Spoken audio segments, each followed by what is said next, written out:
Hey people, Mumble once again. I've decided to do a second video today, more of to help out newer players even further. Um, so what we're going to go into is a few different things, just covering various topics which would help, getting them started. In my previous video that I uploaded earlier today, I went across daily routines, collecting alpha reactors and such, and the route that I take, um, albeit a few mishaps, such as when I came out of the yellow trigger, I went to the Kavaris region rather than staying in Steer. That's due to my own matchmaking. But without further ado, I will go through a bunch of other key components that would greatly benefit a new player, returning player, or people that are still struggling.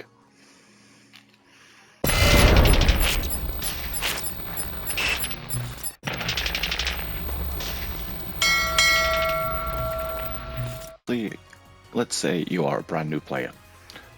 You've logged in for the first time now, and you're just about to go and create your character. So what I would suggest is taking a couple of extra minutes for just to go through one simple setting that will help. So I will log into my main ship, which is ship 3. I think all three of my characters are here. Right now I've not got any more than 3. So we'll let that load in. And before you go to your character creation and selection, you can go to your support menu, and right here it will say change player ID name. Now this, it's saying the ARX cash symbol, so obviously it does request that you pay ARX AC, but little doesn't any people know that changing your player ID name for the first time completely free. It will be 3,000 every single time after that, but for the first time it is free. There is a lot of people here that can back me up on this. Once you've done that, you're happy with the player ID that is, unique to you or not going to get mixed up with many other people, then you can go into obviously doing your character creation. As you can see, I've got 3. Like my other 2, it says like they've only got like 20 something hours, but that's because I made them one time, and it's like I jumped back and forth, did a little bit of farming, and then went back to my main. I am now going to show you into the next step on earning a little bit of Meseta, how to make sure you've got everything you need to make life easy, on top of my previous video. So you've done your prologue, and say you've made it to Central Alio. I mean, obviously the populated block is normal. The next sort of things that you want to keep an eye out for when you're logging in is your daily tasks. So if we go over here, I've still got a couple to do. However, if you complete your main ones, you will obviously benefit from it, like 130,000 Meseta there, and then keeping track of also your weekly tasks as well. Like you can earn all sorts of goodies here, 50,000 there, 50,000 there, 50,000 there, and 50,000 there. That's 200,000 just from doing, basically logging in and doing stuff. I like to go a little extra mile because I go into creator spaces, get some points that way. And then nextly, a lot of people won't push for this, especially on ship 3. It's more like a casual ship, but those that do actually do this stuff, is if you go into Tim's tasks, yes, I've got a couple left to do. If we go in, you will earn some experience points, or you can earn Meseta and experience points, as you can see. But on top of that, as long as you complete like at least 3 a week, let me just find them. You will get a beta reactor, which if you convert it to cash, there you go, it's 100,000 there. So I'm currently sat on 5 of them, about to get a 6th one because it's the day of reset already. So that'll be 600,000 for me.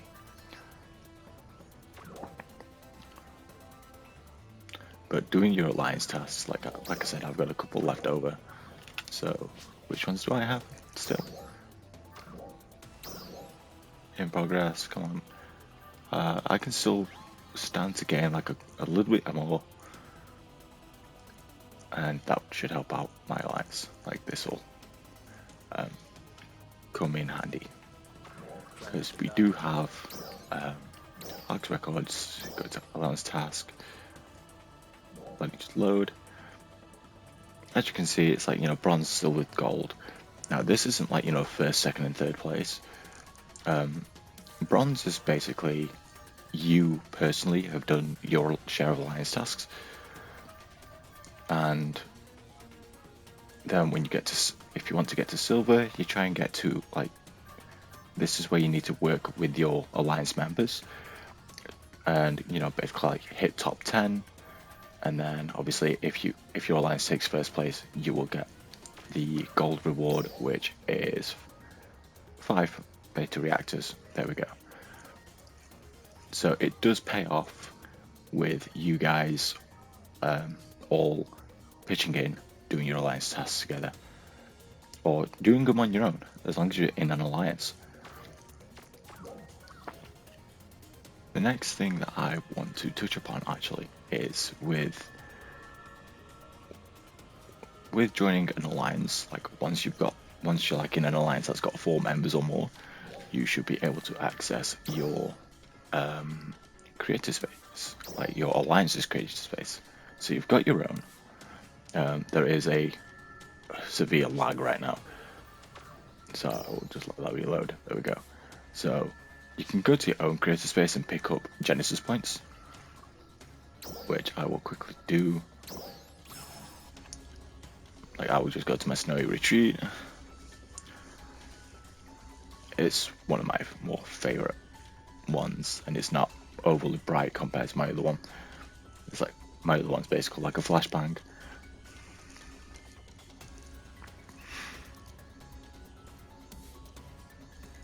And as we are loading, there we go. This is my creator space, like my personal one. Yes, I love the idea of getting greeted by an army of penguins. It's a thing. It's something stupid. I'm childish. So, if I want to go collect my Genesis points, I basically just have to go into my creator space. There we go. I also have a rainbow tree today. Now, normally that only gives you 630, but I am running with a Genesis point booster, which over here, Genesis point booster is active for 7. It's active for 7 days. You can buy it for 50 SG from the SG shop if you are willing to go that extra mile and just get it knocked off faster.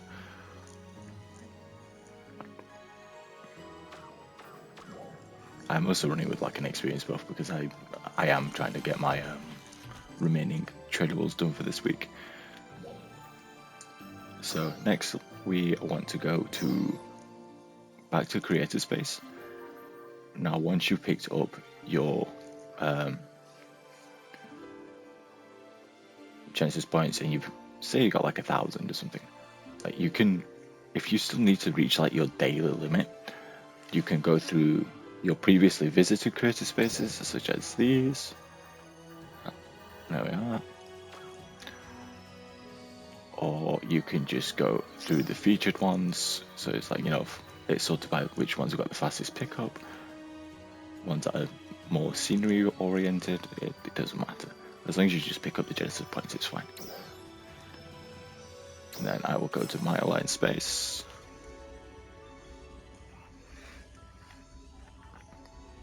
One helpful side to being in an alliance is you can have access to your own alliance mag buff rather than having to search a random one that is running full bonuses.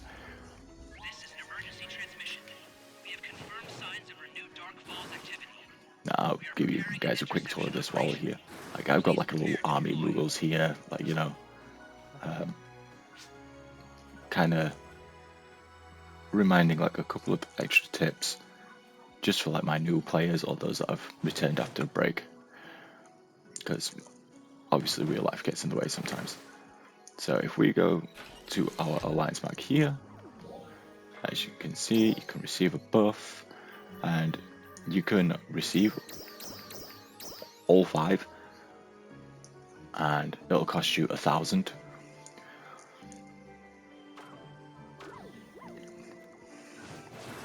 And doing that will give you a 24-hour bonus for, let's have a look again, health, photon points, your overall potency, your experience earned, and your rare drop rate.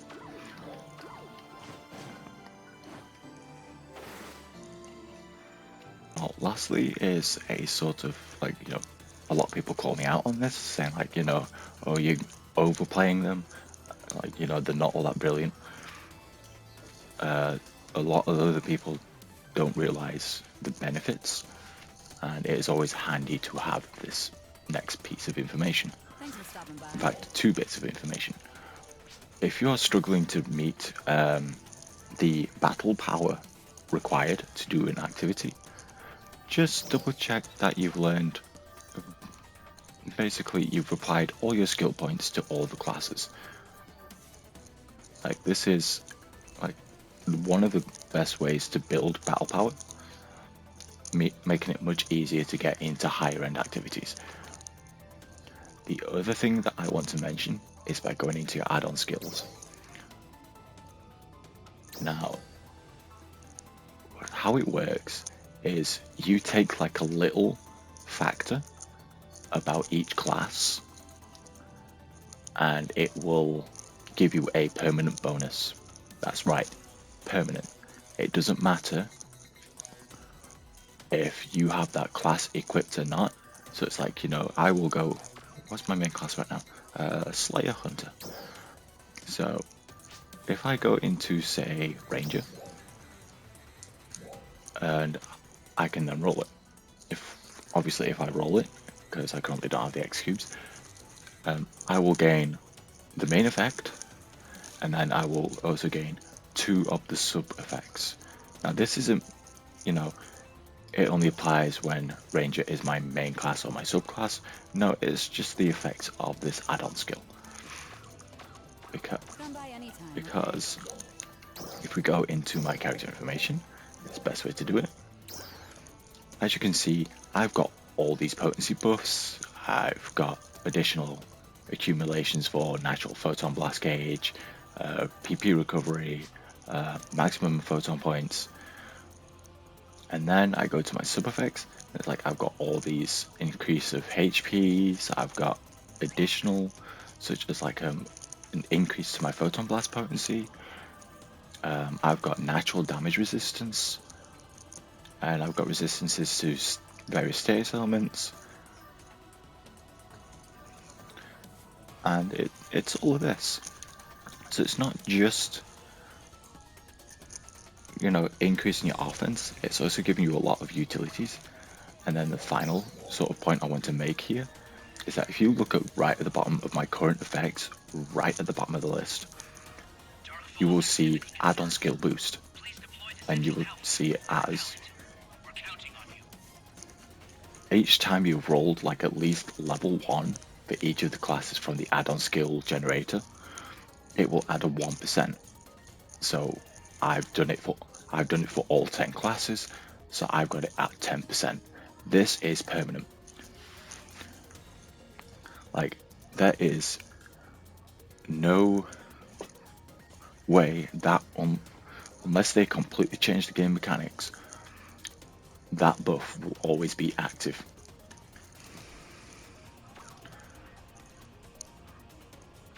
And the other great thing about add-on skills, if you decide to like make another character on a different ship, or the same ship in fact, whatever your current loadout is, so as we can see here, whatever your current loadout is, so you can say, not that one, this one, your skill set, sorry, you can swap them in and out, or what?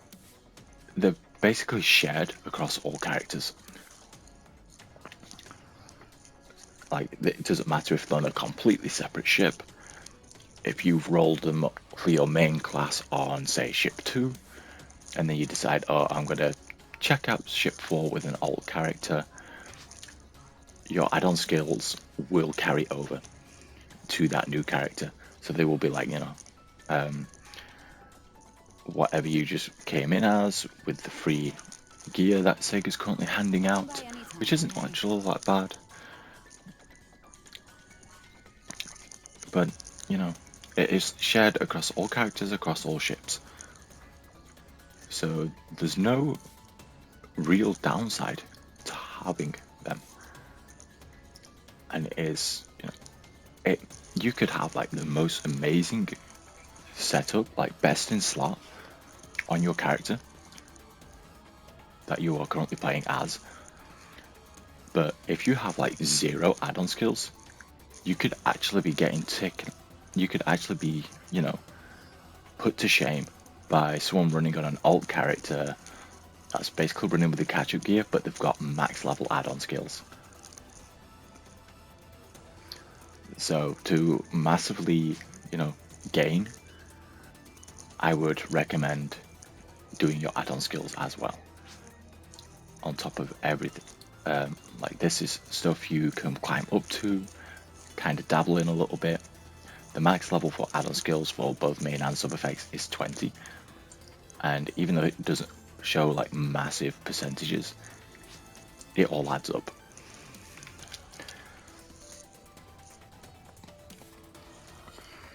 That's it for this video. Please, I would appreciate if you shared this, if you subscribe to my channel. You can leave a comment in the comment section. Even if like you're a veteran player and you've completely forgot about these and never got around to them, hey, Mumble's just throwing you a bone. New players, this is stuff you might want to take note of. You don't have to go all the way balls to the wall with me in terms of getting everything maxed out, but it's a sort of, taking a little bit. I am trying to help.